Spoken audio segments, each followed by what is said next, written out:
जय बाबा भोलेनाथ साधक जनों, शक्ति और रहस्य चैनल में आपका स्वागत है। आज का जो वीडियो है वो साधक के बारे में कि क्या साधक होना आसान है।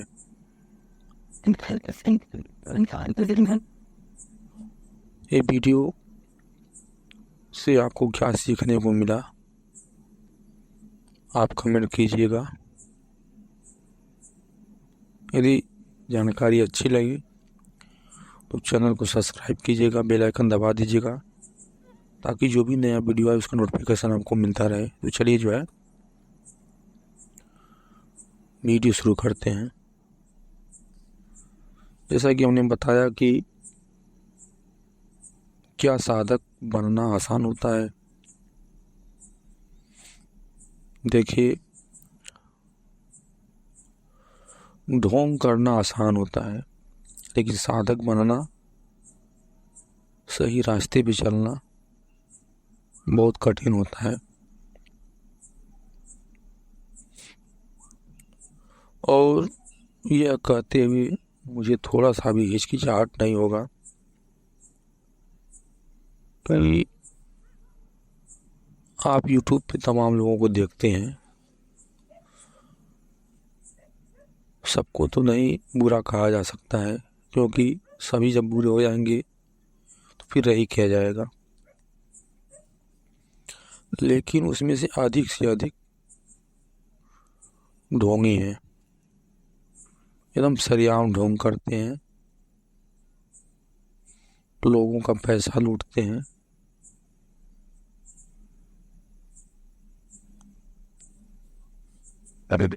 तमाम प्रकार की क्रियाएं करते हैं। ये सब मैं क्यों कह रहा हूँ कि मैं भी देख रहा हूँ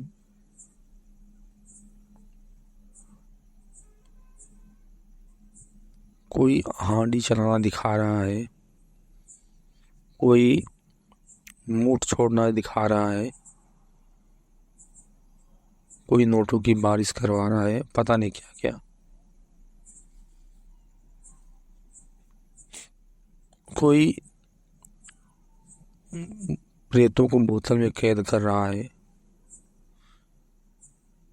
कोई कुछ कर रहा है। आप लोग देखते ही होंगे। कोई एक दिन में पता नहीं क्या क्या सिद्ध करा रहा है। ये सब चीज़ों से यूट्यूब पे पूरा जो है भरा पड़ा हुआ है। लेकिन जब वास्तविक तंत्र से, वास्तविक भूत प्रेत से पाला जब पड़ जाता है तब समझ में आ जाता है कि कौन क्या है। एक छोटी सी घटना आपको बता रहे हैं और बिल्कुल सत्य घटना है, अभी जल्दी की बात है। एक व्यक्ति के ऊपर शमशान जगा करके लगा दिया गया। वो व्यक्ति अपने आसपास जितने भी जानकार लोग थे, पंडित, मौलवी, मौलाना, सोखा ओझा, जितने भी थे, मतलब 10-20-50 किलोमीटर के एरिया में जहाँ जहाँ पे भी लोगों ने बताया उसको, वो बेचारा वहाँ पे गया, वहाँ पे दिखाया।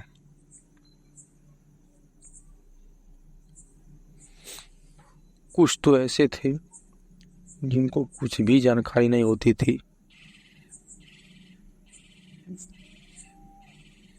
कुछ तो ऐसे थे कि कुछ जानकारी होती थी। कोई एक आध प्रेत पूज लिया है, कोई कुछ पूज लिया है, और उसमें से बहुत कम ऐसे मिले जिनको वास्तव में जानकारी थी।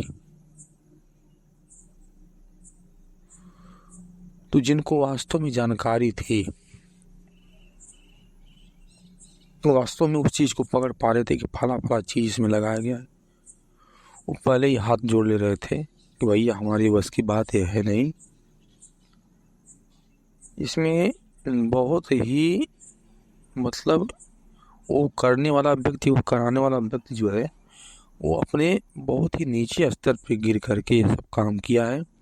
तुम्हें तुम्हारे परिवार को बिल्कुल मारने के लिए किया गया है।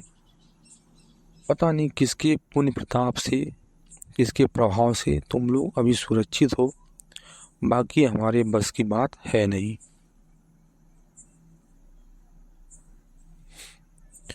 एकदम माता भगवती को साक्षी मान के, कोई बनावटी बात नहीं, एकदम सच्ची बात आपसे बता रहे हैं।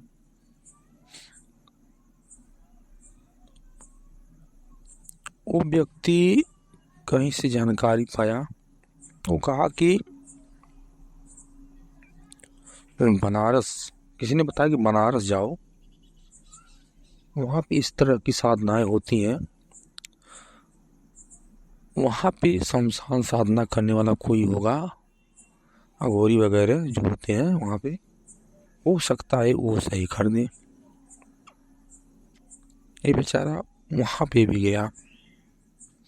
वहाँ पे गया तो पता चला कि जो भी चीज़ें होती हैं वो रात में होती हैं। तो वहाँ पे वो रुका। वो व्यक्ति ने बताया कि रात में साधना करने वाले नंगे नंगे जा करके, जब कोई वो जो है नदी में हल्की साधना कर रहा था, कोई जो है जल भी शमशान की जो बचा रहा था वहाँ पे बैठ के कर रहा था, कोई मतलब तमाम की साधना कर रहे थे। उसने भी देखा, जो वहाँ का जो मेन वो था, उसने देखा, कहा बेटा तुम्हारे ऊपर जो क्रिया हुई है वो किसी ने शमशान जगह के कर दिया है, और इसको काटना इतना आसान है नहीं। और यदि इसको कटाना चाहते हो, इस क्रिया को, इस तंत्र को कटवाना चाहते हो, तो हमें और तांत्रिकों से संपर्क करना होगा। उस व्यक्ति ने पूछा कि तब उसके लिए कितना खर्चा पड़ेगा। तो उनके द्वारा बताया गया कि इसमें खर्चा मान चलो कि 2-3 लाख आएगा। और उस व्यक्ति के पास, बेचारे के पास 2-3 लाख थे नहीं। अब एक व्यक्ति जो दर दर भटक रहा है, खुद कंगाल हो चुका है, उसका परिवार इसमें बर्बाद हो चुका है, वो 2-3 लाख का व्यवस्था कहाँ से करेगा। और मान लीजिए खेत बाड़ी बेच के कर भी देता है तो कौन उसकी गारंटी, क्योंकि इसके पहले तमाम जगह वो पैसा लगा के परेशान हो चुका था। मान लीजिए खेत बाड़ी बेच करके वो दे ही देता है, उसके बाद क्या गारंटी है कि उसका काम हो ही जाएगा, क्योंकि इसके पहले भी वो कई जगह लगा चुका था पैसा, उसको कोई लाभ नहीं हुआ था।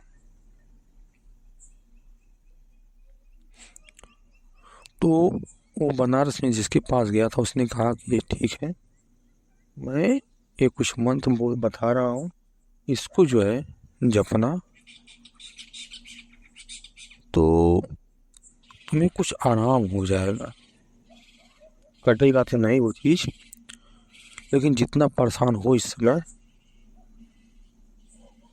उतना परेशान नहीं रहोगे, कुछ आराम हो जाएगा। उसने कहा ठीक है, क्योंकि उसके पास कोई दूसरा रास्ता था नहीं, उतना पैसा वो दे नहीं सकता था।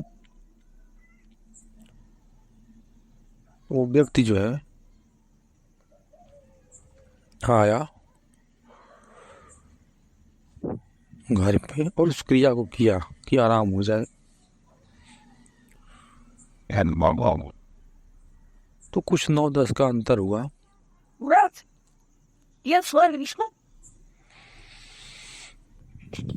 अच्छा ठीक। तो वही हम कह रहे हैं, हमारे कहने का तात्पर्य यही है कि भैया यदि वास्तव में तंत्र मंत्र विचार किसी जानकार ने कर दिया है और वो चीज़ लग गई है, जब जानकारी करेगा तो लगना ही है, ये भी बात। बस गनीमत यही समझिए कि वो व्यक्ति एक तरह से साधक था, साधक था। अभी वो नया नया उभर रहा था साधना के क्षेत्र में, और चीज़ों को वो बताने लगा था लोगों को, मतलब किसी जानकारी को किसी घर परिवार के बारे में बता देता था। उसी की भनक किसी उसके दुश्मन को लग गई, और उस दुश्मन ने एक खेल कर दिया उसके साथ, और वो बैठ गया, परेशान हो गया व्यक्ति।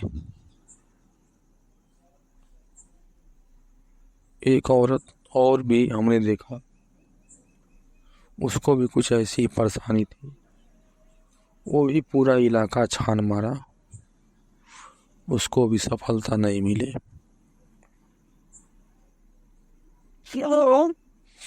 हमारे कहने का तात्पर्य यही है कि बहुत से तो ऐसे होते हैं जिनको ऐसा लगता है कि मेरे मेरे को कुछ किसी ने कुछ करा दिया, किसी भूत प्रेत ने पकड़ लिया, शंका होता है।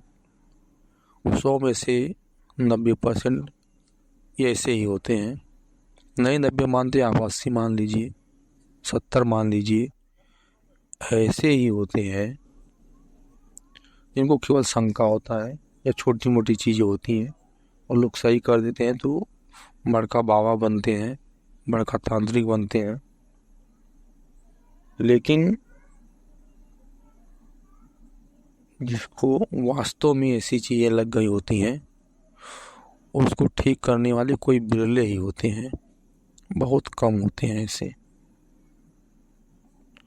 कोई बिरले ही होते हैं।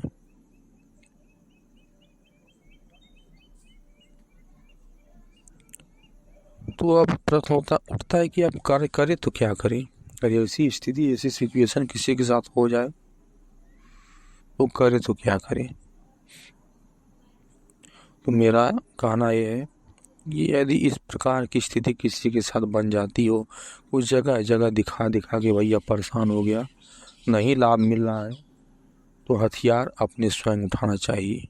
उसको किसी भी देवी देवता को, जो उच्च कोटि के देवी देवता हैं, जिनको भी वो मानता है, जिनके भी वो मतलब उसके हृदय में जिनके प्रति सम्मान बनता हो, जिनको वो अच्छा लगते हो वो देवता, जैसे भोले बाबा हुए, हनुमान जी हुए, राम जी हुए, माता काली हुई, माता दुर्गा हुई, ऐसी शक्तियों पे ध्यान केंद्रित करना चाहिए। ऐसी शक्तियों की साधना करनी चाहिए, ऐसी शक्तियों की विधिवत पूजा पाठ करनी चाहिए। यदि ऐसी स्थिति में है, आप जगह जगह दिखा के हार गए हैं, नहीं ठीक हो रहे हैं, तो ये भी सही है कि एक दिन की पूजा पाठ करने से कुछ नहीं होगा, 1 महीना के भी पूजा पाठ से शायद कुछ ना हो। आपको कंटिन्यू जो है कुछ दिन तक चलना पड़ेगा, और आपको वो अपने हैबिट में लेना पड़ेगा। जैसे रोज़ नहाना होता है, उसी तरह से रोज़ पूजा भी, आपको पूजा पाठ भी करना होगा, जब तक भी करना होगा, तभी आपको शांति मिलेगी। मैं इस चीज़ को स्वयं पे आजमा चुका हूँ। जब दर दर भटक के भी न आपको राहत मिले, तो स्वयं अपने आप को इतना तपाना होगा, स्वयं की ऊर्जा को इतना बढ़ाना होगा कि आप सुरक्षित हो सकें। एक चीज़ और ध्यान दीजिएगा, जो भी क्रिया विचार क्रिया आपके ऊपर हुई होगी, वो कभी चाहेंगी नहीं कि आप साधना के क्षेत्र में आगे बढ़ें। वो बार बार बाधाएं डालेंगी, परेशान करेंगी। उस समय के लिए और भी परेशानी आपकी बढ़ सकती है, फिर भी आप पीछे नहीं हटे, परेशानी को सहते हुए भी आगे बढ़ते रहे। एक दिन वही नेगेटिव चीज़ नतमस्तक हो जाएंगी, हार मान लेंगी, और आपका पीछा छोड़ देंगी, आपसे दूर हो जाएंगी। नहीं तो आप दर दर भटकते रहेंगे, आपकी पूंजी खत्म होती रहेगी, और आप कुछ नहीं कर पाएंगे। या तो भाई कोई अच्छा गुरु मिल जाए, कोई अच्छा साधक मिल जाए, तब आपकी भला हो सकती है, जो लालची ना हो।